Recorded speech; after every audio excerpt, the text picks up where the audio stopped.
Hello, this is the UCLA Housing Voice podcast, and I'm your host, Shane Phillips.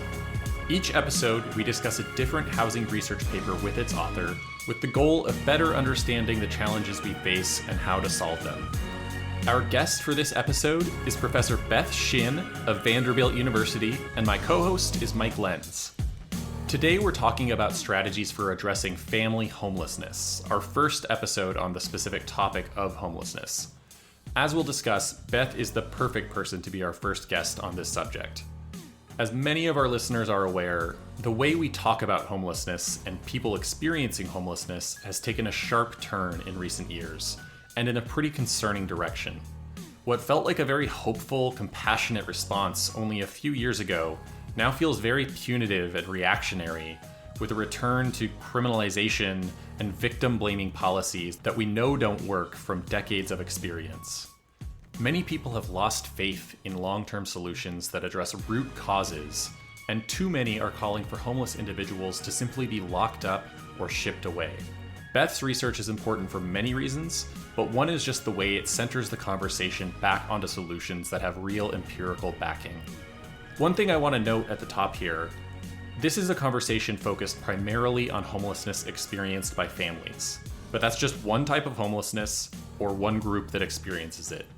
People with, for example, severe mental health issues often require different kinds of interventions, and the same can be said of single adults who might be leaving an institutional setting, such as a jail or foster care, or someone who recently lost a job, but may be able to get back on their feet with relatively little assistance. Different interventions are best suited to different circumstances, but we rely on the work of people like Beth to know which goes with which. We're definitely planning to discuss other populations who experience homelessness and what we know about helping them in future episodes, so stay tuned for that. The Housing Voice podcast is a production of the UCLA Lewis Center for Regional Policy Studies. If you want to help the show, give us a 5-star rating and a review, and if you have any feedback or show ideas, you can email me at shanephillips@ucla.edu. With that, here's Professor Beth Shinn.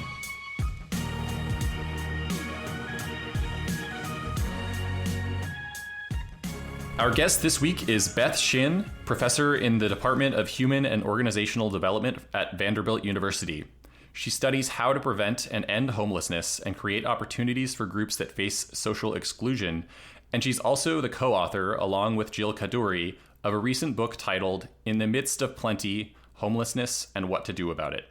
We'll spend most of our time today discussing a report that Beth co-authored, but we'll also be asking a few questions about the book, and we'll tell our listeners right now that they should go ahead and buy a copy of it. Beth, thank you for joining us today. Thanks so much for having me, and thanks for the plug for the book. Yeah, and the co-host today, we got Mike Lenz. Welcome back, Mike. Thank you very much, Shane. I've enjoyed listening to a few great episodes while I have been less active as a podcaster than I have been before. It's great to be back. For the listeners, I'm still in London, but why would you care? Okay, so to start, Beth, how about you just tell us a little bit about Nashville, where Vanderbilt is based? If you were taking us on a tour of the city, what would you want to show us, either as regular-ish people or urban planning and housing nerds? Well, Nashville is sometimes called Music City. And one of the fun things about Nashville is the number of places that you can go and hear live music. And it's a much more varied selection of music than it's given credit for. So that's a lot of fun. There's also great access to nature areas. So, one of my favorites is a path around Radnor Lake, where you're sure to see, deer and turkey and egrets, and there's an eagle and some owls, and just a lot of fun. That's great. So we'll start off with your book here. Once again, it's titled In the Midst of Plenty: Homelessness and What to Do About It. And I'll admit, I haven't read it yet, but I've heard nothing but good things from a lot of people, and I know quite a few professors actually who have already assigned it to their students, which is pretty impressive for a book that's only been out a couple years. As the title suggests, it's much more comprehensive in scope than the report we're going to be discussing most of the time today. But I think a summary might be really helpful to kind of prime our listeners for that more in-depth conversation. Mm-hmm. Could you tell us a bit about the book's main messages and kind of I think just some basics on what we know about who becomes homeless and why would be great. And also, what we know or don't know about strategies for ending and preventing homelessness generally. Mm-hmm. So, as the title of the book suggests, our central message is that we have the resources as a society to prevent and end homelessness. Mm-hmm. And we have the knowledge. There have been a number of studies in the last decade or 2 decades that have really shown us the way to end homelessness for different groups. And we know something about prevention. So we're in a position to end homelessness if we're ready to devote the resources to doing so. So who becomes homeless? There are maybe 500,000 people who are homeless on a given night. There are many more people who are homeless over longer periods of time. There are 3.5 million who use shelters just in the course of a year. And there are a lot of different kinds of people. So, your image of somebody who might be homeless is probably a single man, perhaps a derelict. The age at which you're most likely to be in a shelter in the United States is infancy. Yeah, that's tragic. And so about 1/3 of the folks who experience homelessness are people in families. And we know quite a lot about how to end homelessness for families. We'll be talking about that later in the particular study.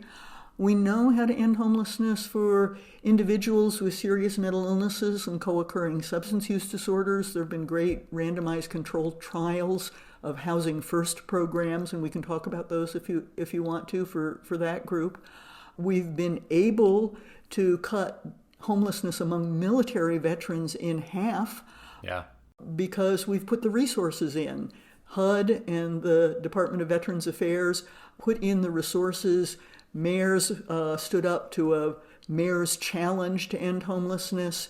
The VA started asking everybody who came in for medical services a couple of questions about their housing stability and their projected housing stability, and referred folks to prevention. And we've shown that we can end homelessness if we're willing to put in that kind of effort. That's super helpful primer. And I actually, sounds like Mike was aware, but I was not aware that the most frequent user of shelters was infants. That is horrible. I'm only aware because I've read the book. I mean, just to kind of add on to the praise there. I mean, I think, where I struggle a lot as somebody who does housing research and of course lives and works in Los Angeles, where homelessness is more on people's minds than I think in past years and in other places often. I really struggle to kind of understand and be informed really about the interface between housing and homelessness, and how housing policy interacts and affects homelessness, just because I don't really do research on people experiencing homelessness and interventions there. And the book is really a fantastic introduction plus, more, I think, for people who want to better understand like how we can use housing and we can do policy so much better for people experiencing homelessness. So I think I would very much encourage people to look at it. Oh, thanks so much. And homelessness is really all about affordable housing. Right. Yeah, I think we'll come back to this perhaps, but I have a question for later about how homelessness policy and housing policy, I think, are often treated as separate disciplines.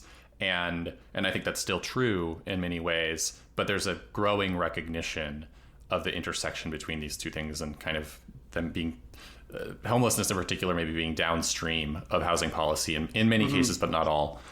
So we'll get there. But let's start with, so the report that we're talking about is known as the Family Options Study, and its purpose was to evaluate the effectiveness of several common strategies for helping homeless families find their way back into housing, and ideally to stay housed and to change other aspects of their lives for the better, things like income, food security, substance abuse, intimate partner violence, child well-being, and so on. I'm going to summarize the study as quickly as I can here, and then we'll dive into the details with Beth and Mike.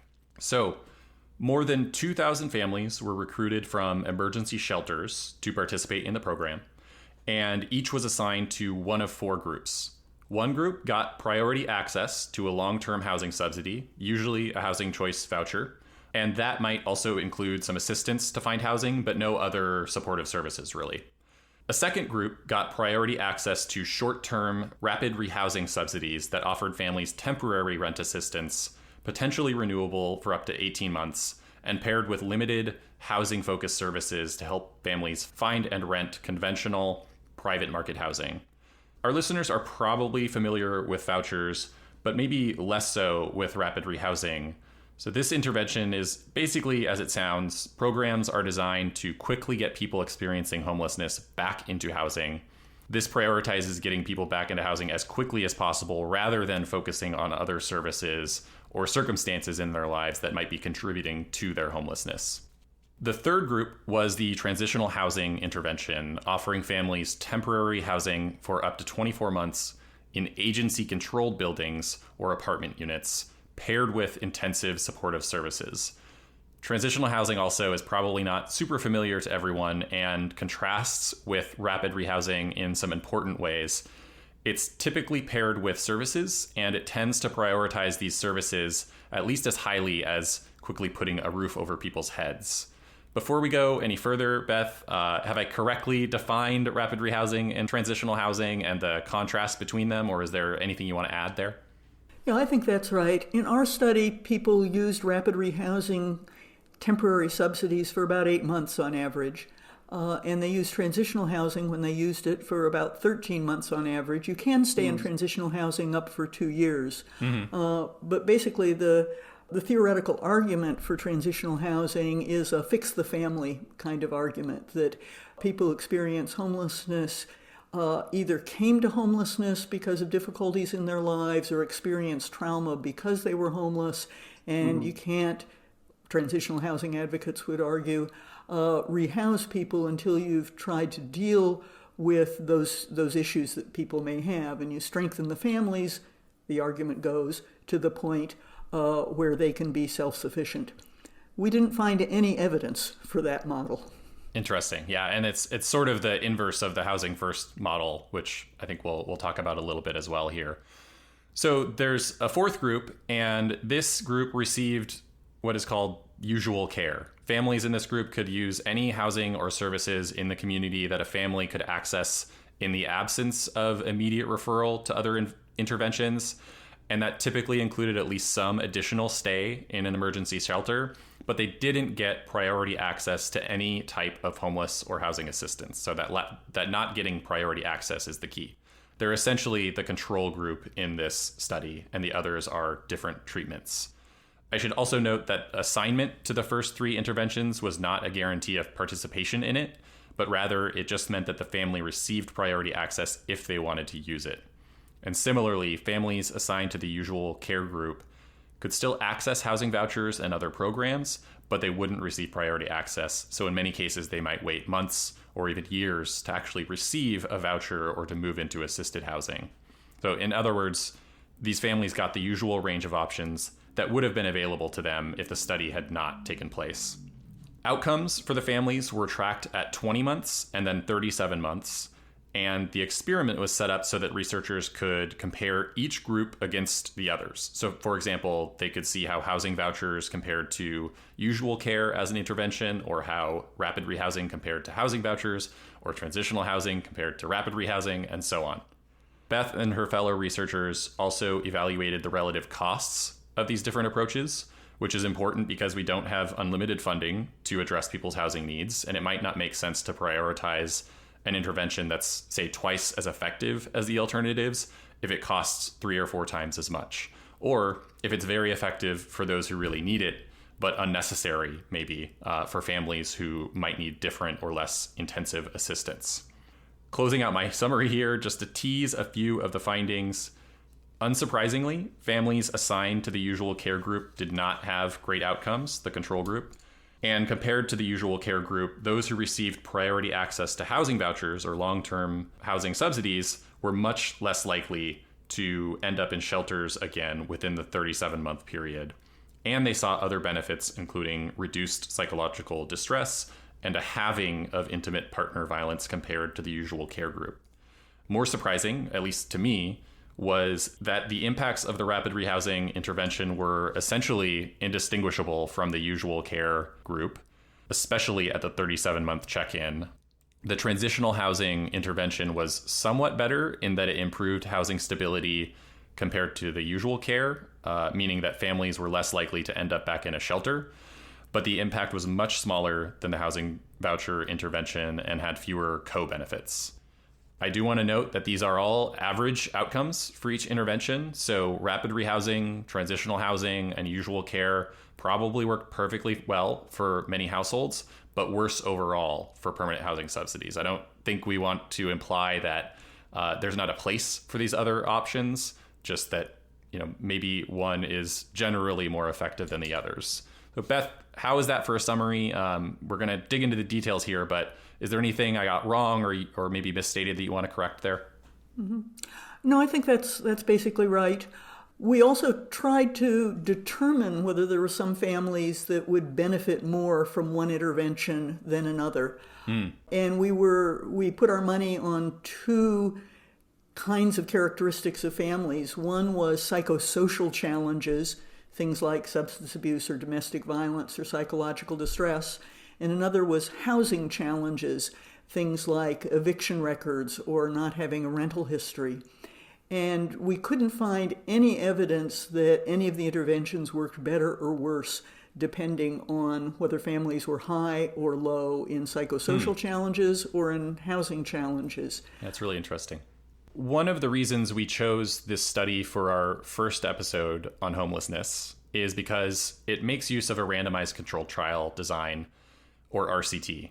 Mike, maybe you can explain to the listeners what an RCT is for the uninitiated and say a little bit about why you wanted to have an RCT for our first conversation about homelessness. Right. Yeah. So thanks, Shane. I guess it is at this point cliche in policy evaluation and policy analysis to call randomized controlled trials or RCTs like the gold standard. And the reason why we give it this lofty title is it's really the only studies, arguably, or the best studies certainly, for really isolating the effect of a policy intervention on the outcomes that you want to study. Mm-hmm. The reason why we can be, very confident or much more confident in an RCT if the randomization is done right is because random chance is what splits you into the groups that determine what kind of program you participate in, right? So in this case, we had 4 groups.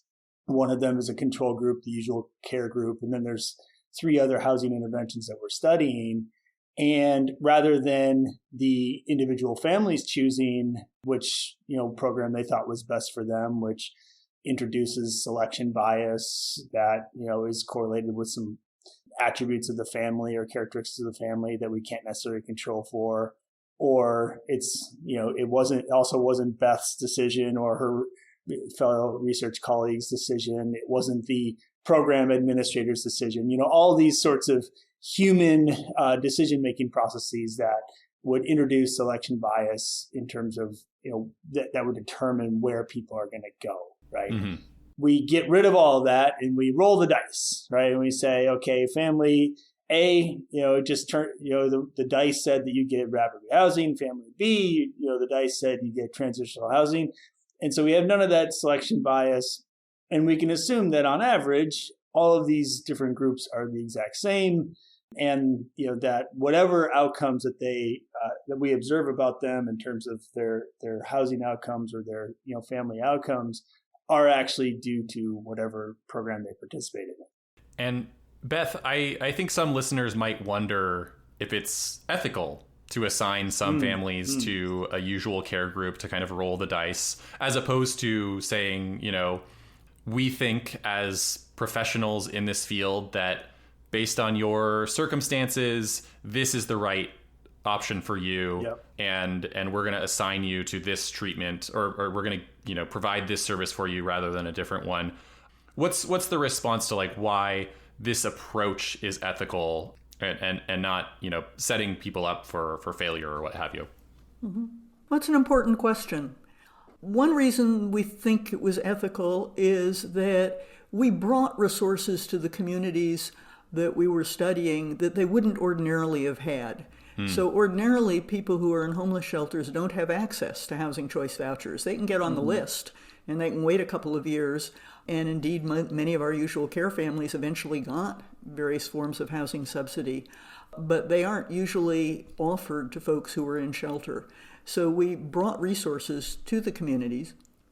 And the usual care families had access to everything that they would have had access to anyway. So we didn't take anything away from anybody. And we, of course, got informed consent. We explained the study to people and asked whether they wanted to participate.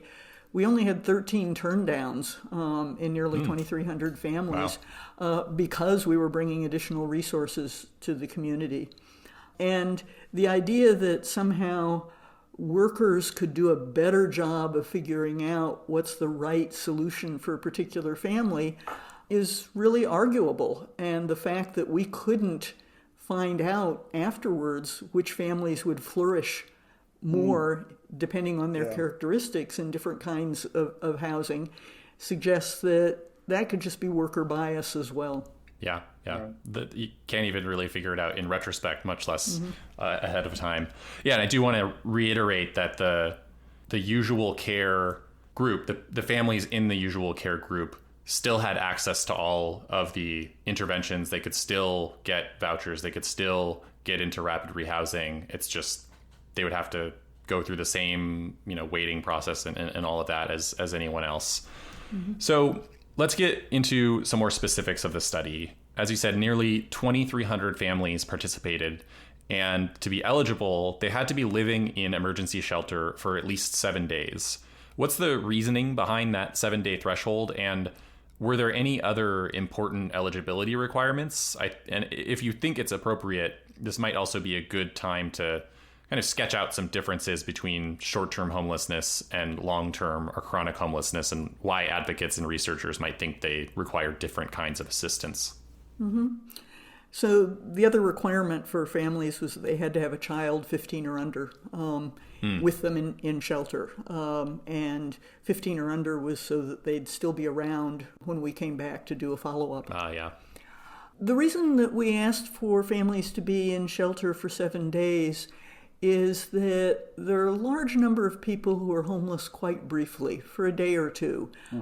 So if you have some kind of housing crisis, you might go to a shelter, but if you've got resources, you might be able to figure out something to do that would get you out of there in a few days. There's another group that might have serious psychosocial needs, serious mental illnesses, for example.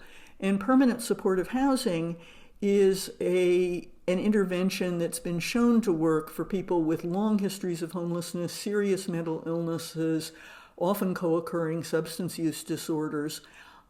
And if that's available in a community, we figured the shelters would be able to identify people within that first week and set them up to get into permanent supportive housing. But if it wasn't available, then they were eligible for the study. So we weren't excluding people because they might be high needs, but we wanted to give them the opportunity to get into something a little bit more with heavier duty services if that was available to them. Mostly it wasn't. Yeah, and this might be a good time actually to just review how permanent supportive housing differs from these treatments, because it was not one of the treatment options. Right. So permanent supportive housing has been tested mostly for individuals.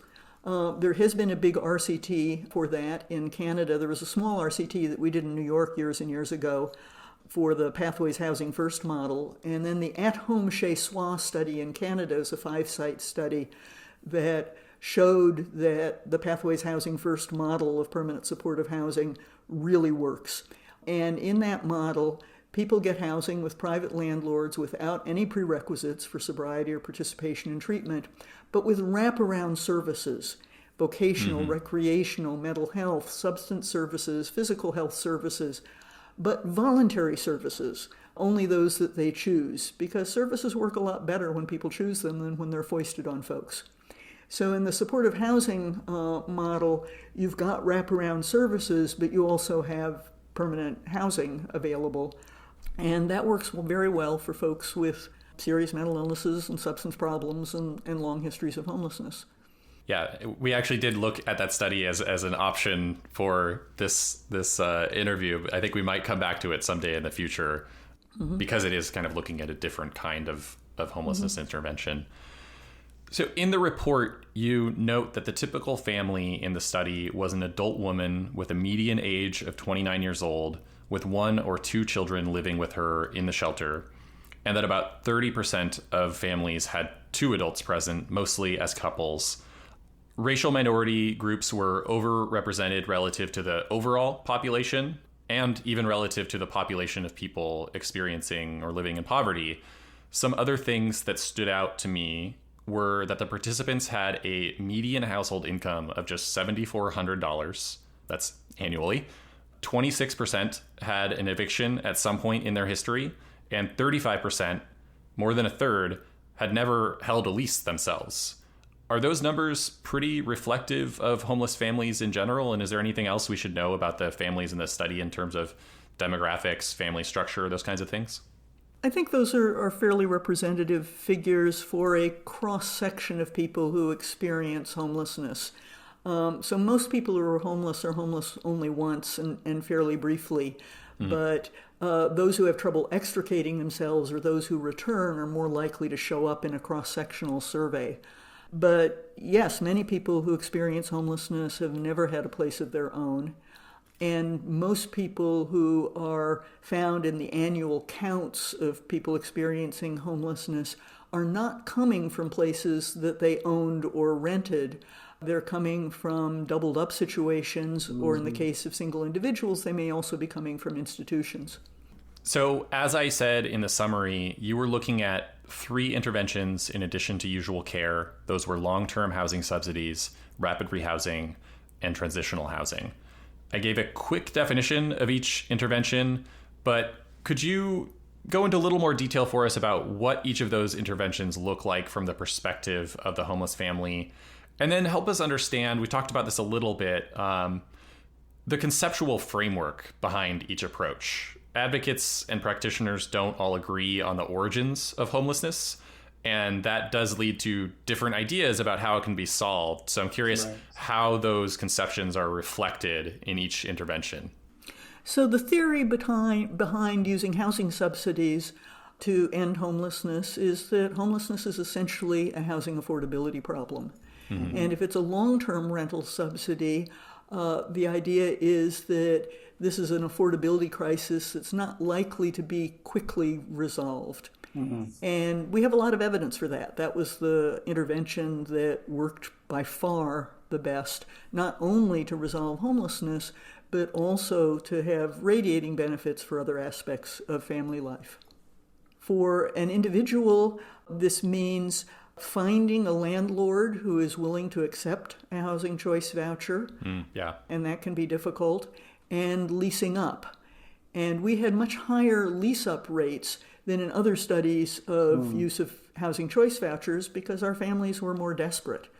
So about 88% of families who were offered housing choice vouchers managed to lease up with them. How does that compare to the overall population of people receiving those vouchers? That's higher, and I don't have a specific figure.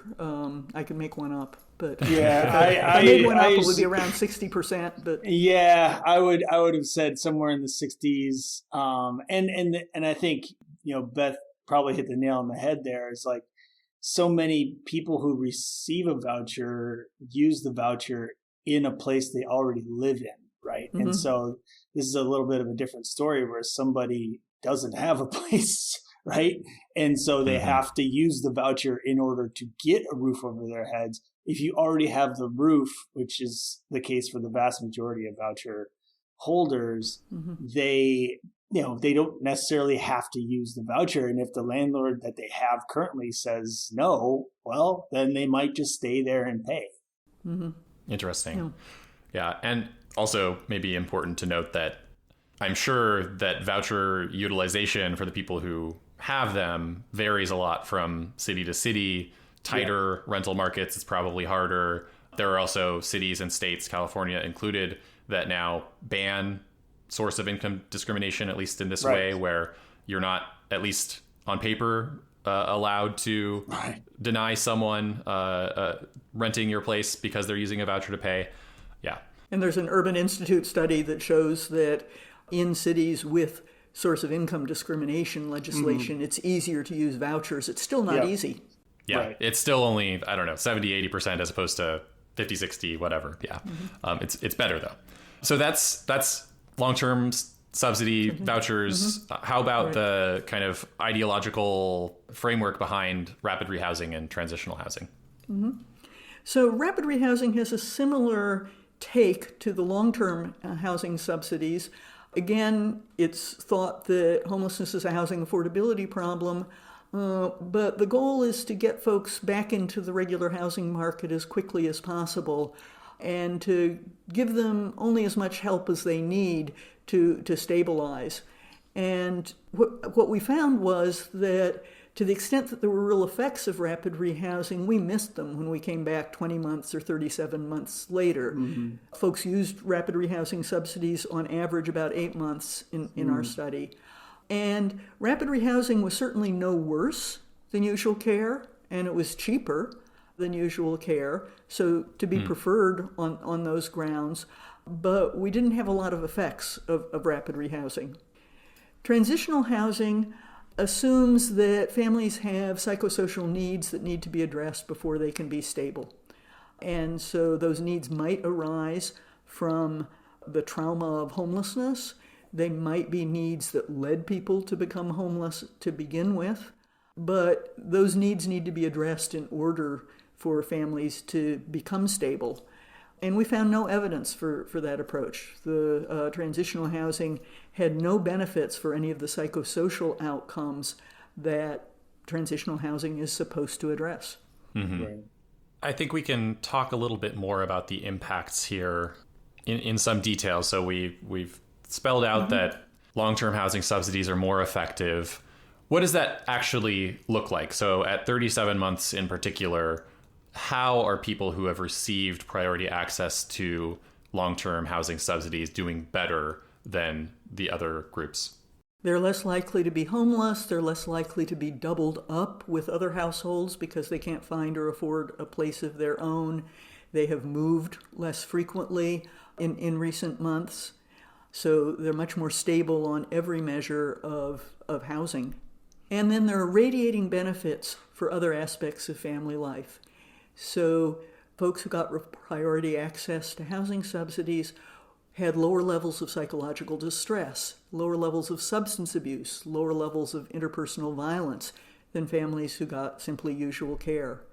That is, the psychosocial problems that can sometimes lead to homelessness were improved when families got access to affordable housing. Affordable housing created a platform for them to solve whatever other problems they might have had on their own without any special assistance. They could use any kind of assistance that was available in the community, but no specialized assistance as part of the experiment. Kids moved less often between schools, and they had better school attendance, and they had fewer behavior problems and more prosocial behavior. Families were less likely to become separated, so parents were less likely to become separated from their children, and at 20 months there were fewer families or fewer kids that were going into foster care. Which itself is someone in foster care is so much more likely to end up homeless as an adult than the average person. Yeah. And families were more likely to be food secure and experience lower levels of economic stress if they got the housing choice vouchers.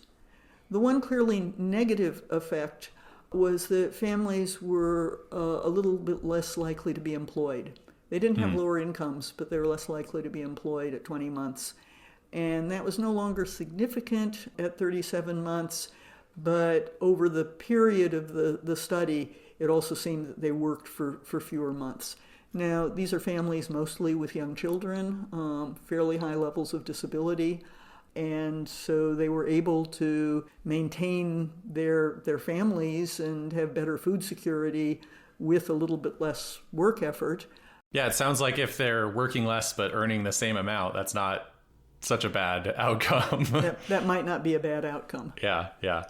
That's really a widespread set of positive outcomes there. And I guess I can't help but to compare somewhat to the Moving to Opportunity study, which is, of course, both an RCT and involves housing vouchers as a key or the key in that circumstance, in that study intervention, where certainly, there's certainly plenty of positive outcomes there, but a lot of null findings, right? And it's the findings from this study seem to be, really much more pervasive and affect, different aspects of people's lives in a different way.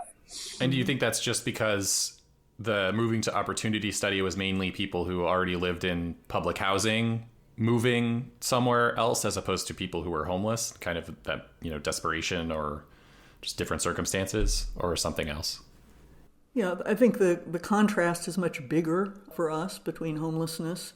Moving to Opportunity was essentially offering people vouchers to move to better quality neighborhoods, to maintain housing with vouchers in poorer neighborhoods. And the long-term effects of Moving to Opportunity are pretty interesting. So up front, there weren't a lot of effects, but for youth who got access to better neighborhoods early on before they were teenagers, there's some long-term effects. And we're just now launching a 12-year follow-up to Family Options. And we're very excited to look at what happens to the young children who are now adolescents and the middle school children who are now young adults. Oh, that's fantastic. Long-term housing subsidies seem to be more effective. Do you have a sense for why? I think I really support the theory that homelessness for families is a housing affordability problem. You fix the housing affordability, you provide a stable platform for families to deal with whatever other problems they might have on their own.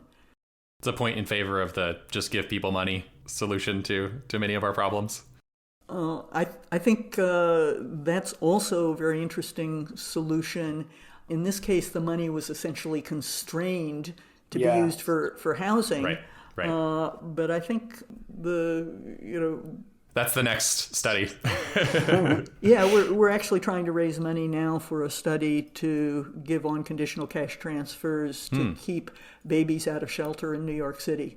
Oh, wow. So I don't know whether we'll raise the money and be able to pull it off or not, but we'll have you back on for that one in 6 years or whenever you're checking in on them. Yeah, if Robert Wood Johnson or other funders are listening, yes, green light this, please. This is a great idea.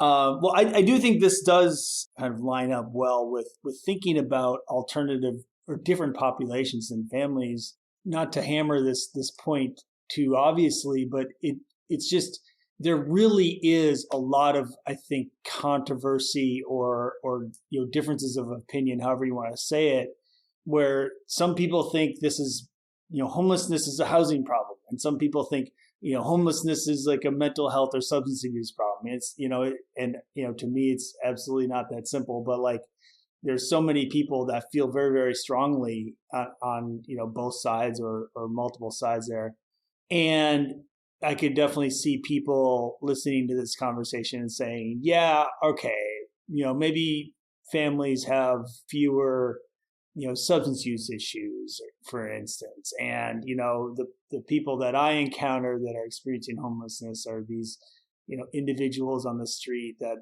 seem troubled and like, maybe they just can't hold down a house or something. I'm not speaking for myself, but just like this, I think, pervasive idea that's out there. Mm-hmm. I guess, Beth, do you feel as confident about a housing first model? Do you feel it's confident based on your, it's always hard to extrapolate findings to another population. How much do you think this applies to people who are, individuals experiencing homelessness, for instance? Yeah. Well, let me say three things about that. First, families are less troubled on average than individuals who become homeless. They have lower levels of mental illness and lower levels of substance abuse. They're more likely to be depressed, less likely to have psychotic disorders. Second, seeing somebody who's homeless is seeing somebody who's at the worst point in their lives. And one thing we found in this study is we found that the experimental group, that the housing subsidy group, had reductions in psychological distress and substance use over time. But we found that that was generally true. As families stabilized, even if they didn't get housing choice vouchers, their psychological distress and their substance abuse went down. So families do better when they're not in the midst of an episode of homelessness. And if you see somebody in the midst of an episode of homelessness, you're seeing somebody who's not at a good point in their lives. Yeah. But there is evidence of a housing first approach for individuals with serious mental illnesses. It's not housing only. Housing first for folks with serious mental illnesses includes wraparound services.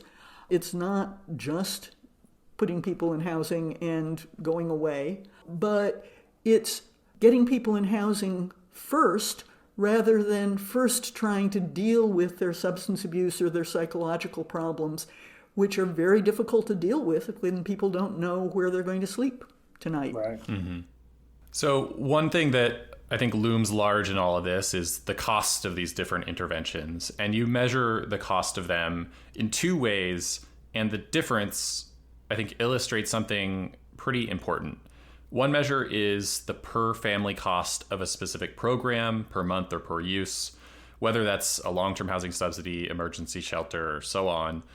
That one's pretty straightforward.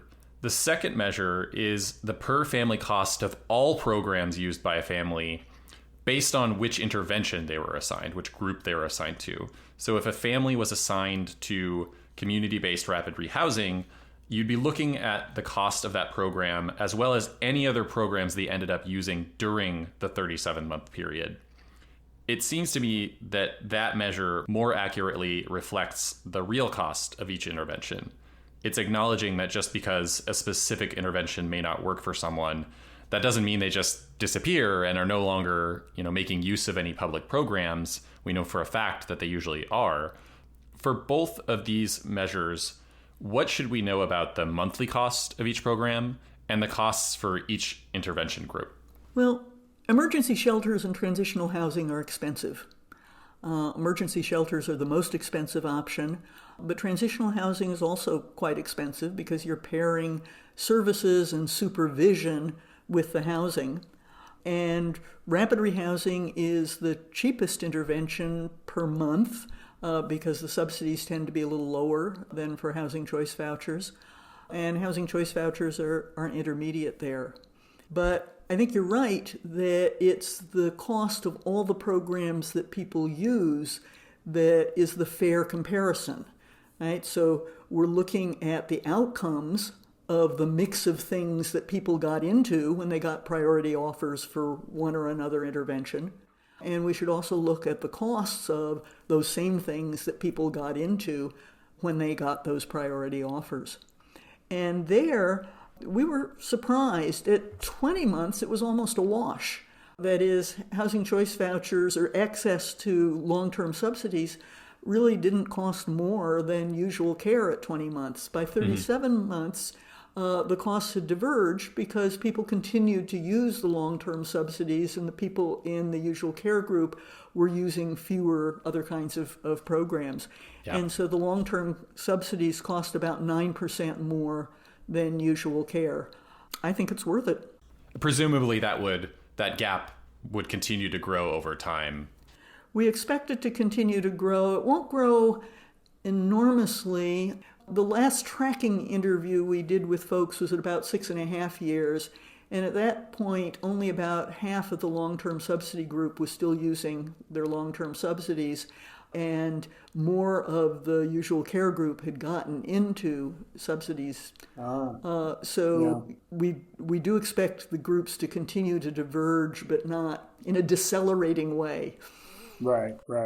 That did stand out to me looking at, you have some charts in the study that show kind of what services people were using over time, what percent of each group. And what you see is even in the rapid rehousing and the transitional housing groups, that by 37 months, the plurality were, the largest was probably using nothing, but then the next largest group was actually long-term housing subsidies, housing vouchers basically, as opposed to the thing they were initially assigned to. Mm-hmm. That's right. So the long-term housing subsidy option seems to be the superior in terms of the positive impacts for families experiencing homelessness. I know it's not, it's more complex than this. And in some ways, it's because of the very long-term, open-ended nature of the intervention that this is the case. It's very likely that some of the families that received a voucher would have turned out perfectly fine. They would have been okay with a temporary and less expensive intervention, or maybe even no real intervention at all. And if we could identify those families, then we could save that money and spend more of it on the people who really need more assistance, or on any other number of important public priorities. The challenge, of course, is we're not really good at identifying who needs more or less intensive assistance, or what kinds of assistance, from what I gather. I'm thinking actually of another study that I come back to very often. I think it was in San Mateo County, where they found that I think it was 5% of unhoused individuals were incurring a huge share of public costs, mostly in terms of healthcare, emergency room and criminal justice, police and jail and that kind of stuff. The average expenditure was over $100,000 per person in terms of public services, and that's per year. But the problem was that it wasn't the same people every year, and we couldn't predict in advance who those people might be. So could you talk a little bit about that challenge and what role this plays in all of this? Maybe share some of the ways that practitioners try to identify the best interventions for different homeless families and individuals, or maybe, if the right answer is long-term subsidies for everyone, maybe that's not even necessary. So the families who experienced usual care in our study used a lot of costly services. It was about $41,000 on average over the 3-year period that we tracked it. So, usual care is not nothing. Usual care is a variety of service programs that don't succeed in stabilizing very many families. Mm-hmm. But as you say, some families do fine without services. We weren't able to identify them. Now, 2,200 families isn't enough to really understand who benefits most from what. For the statistical nerds, you still don't have enough power to test statistical interactions. What that means is you really need enormous samples to be able to tell what works for whom when the signal is not very strong. And we weren't able to detect the signal. It wasn't strong enough to detect with the families that we had.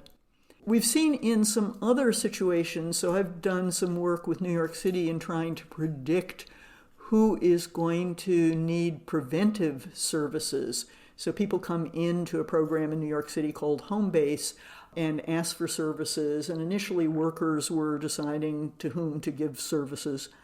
And we helped the city develop an empirical model that worked better than what the workers were doing in predicting who was going to come into shelter. And the workers erred on the side of giving services to, this is my term, not theirs, the worthy poor.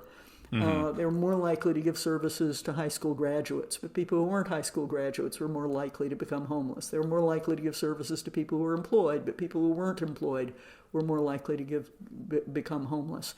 And so we were able to build a model that predicted who would become homeless and help the city give the services to the people that would benefit most there. And in California, you've done some really interesting modeling using administrative services to try to understand who's going to become homeless and who's going to become homeless for long periods. But that prediction is hard to do. And, in the Housing First model, basically you let people choose. You offer a variety of services and you let people choose what it is that they want to avail themselves of. And if you have the resources, that seems like a pretty good model. Because, as I said, services work a lot better when people choose them than when they're foisted on folks. Mm-hmm. I know this is a difficult question to ask answer because there are so many moving parts, but do you have a sense for if we were to take this seriously, as you say, and use the resources at hand, what would it cost to provide a housing subsidy to everyone who needs it? Like, what would that look like in terms of who would receive them, who would still have to wait, that kind of thing? Well, the Bipartisan Policy Commission a few years ago calculated that it would be about $31 billion to provide housing subsidies to everyone who would use it, whose income was below 30% of area median. We now give subsidies. We give subsidies to only about 1 in 4 households that are eligible, but we allow slightly wealthier households to get them. So you don't have to be below 30% of area median to get them. You can be up to 50% of area median to get the housing vouchers. So if you restrict it a little bit more tightly to folks that are hurting the worst, then they calculated a few years ago $31 billion. The National Low Income Housing Coalition is asking for more money than that. And there was money in Build Back Better that would have increased the availability of housing choice vouchers. Yeah, and just for context, I don't have the figures off the top of my head, but the mortgage interest tax deduction that homeowners get costs the government maybe, it used to be more like 80 billion. I think now after the 2017 tax bill, it's closer to 30 or 40, but almost all of the benefit goes to households earning at least $100,000 a year. There's a capital gains exemption on home sales that costs us a similar amount. So the money's there. We're just spending a lot of it on homeowners rather than renters and unhoused people. Right. We spend a lot more money subsidizing housing for rich people than for poor people. Right. Yep. We've been focused here on what I said at the beginning might be called homelessness policy. But as we start to close this out, I'd like to hear your thoughts on the role of housing and land use policy more generally in all of this. I think, unfortunately, these are often treated as kind of separate disciplines. You're either a homelessness person or you're a housing person. And, the solutions to homelessness are sometimes seen as essentially separate from efforts to build more homes in cities and improve the housing market affordability generally. I don't think it's a coincidence, though, that the cities and metro areas that build the least housing and have the most kind of restrictions often also have the highest rates of homelessness, even when those places spend a lot more money trying to address homelessness than less expensive cities. I do feel like there's a growing recognition that housing policy is often upstream of homelessness, and you kind of said yourself that a lot of this does just come down to affordability. Mm-hmm. And I think more groups are aligning in their efforts to address both and not just be focused on one or the other. What are you observing in terms of the intersection between these two disciplines, whether it's in academia or kind of on the government and advocacy space? Well, I think that our study shows that homelessness for families really is about housing affordability. And rates of homelessness are higher in cities where rents are highest. So there's a lot of evidence, converging evidence, I think, that housing and homelessness are two sides of the same coin. Mm-hmm. Homelessness, affordable housing, you have to ask affordable for whom. So affordable housing is often for folks who are below 80% of area median. Folks who become homeless are going to be below 30% or even 15% of area median. You pointed out that our families had a median income of $7,400 at the point that we recruited them. So it's pretty clear that they did not have incomes that would enable them to afford housing in the private market. And even 3 years later, a large number did not have incomes that would allow them to afford housing in the private market. So I think housing policy is homelessness policy. And if we want to prevent homelessness, I mean, we can do targeted social services to people who are at highest risk, but if we want to prevent homelessness, we have to stop keeping to generate homelessness. We have to stop generating more. Right. And because homelessness is essentially a housing affordability problem, we can increase incomes for people at the bottom of the income ladder, or we can reduce their housing costs, or we can do both to make housing affordable. And there are lots of ways to do both. Housing policy tends to be around the affordability of housing, reducing housing costs. There are also important ways to raise people's incomes. And to some extent, those different policies trade off with one another. So if incomes are high enough, you don't need to subsidize housing to the same extent, for example. Yeah, and I really want to emphasize that point about, the solutions requiring kind of constant action, and how there's not just like a stock of homeless people. People are becoming homeless all the time, people who have not been homeless in the past in many cases. And something I point to very often here in Los Angeles, we passed Measure HHH, which is more than $1 billion to fund mostly supportive housing, and also Measure H at the county level, which is providing money for a lot of services. And we are helping more people experiencing homelessness than ever, and helping more people become no longer homeless, move into housing. And yet the number of people experiencing homelessness is rising even faster because of these sort of unaddressed, bigger picture housing market and policy issues. And I think that's likely to continue if we don't address that upstream side of things. Yeah, many more people experience homelessness over time than are homeless on any given night. So Bruce Link did a social survey back in 1990, early in the current epidemic of homelessness, and he asked people whether they'd ever been homeless. Now, these were people reachable in conventional dwellings, no prisons, no mental hospitals, no homeless shelters, no barracks. 14% of people said yes, they had been homeless. Wow. And he asked follow-up questions to say, well, was that what HUD would call literal homelessness? Was that on the streets, in shelters, in places not meant for people to live? And 7% of people said yes to that. So vastly more people pass through homelessness than are homeless on any given night. And thinking about homeless policy as separate from housing policy is essentially thinking of homeless people as people who experience homelessness as kind of a separate species of individual. And that's not the case.